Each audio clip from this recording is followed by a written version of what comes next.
మొన్నటి వరకు ఉత్తరాదికే పరిమితం.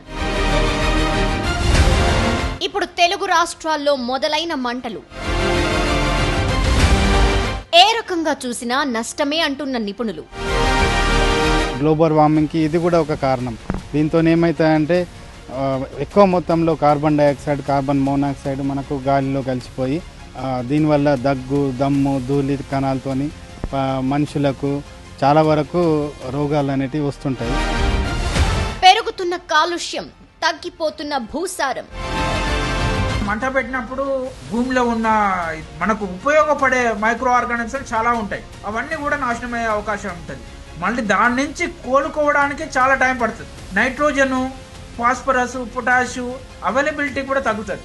ఈ పొల్యూషన్ అనేది నెక్స్ట్ పంటకు కూడా హానికరం తయారయ్యే అవకాశాలు ఉంటాయి. రైతన్నలు చేయాల్సిందేంటి, చేస్తున్నదేంటి? కొయ్యలను కాల్చొద్దు. మీ బిగ్ టీవీలో.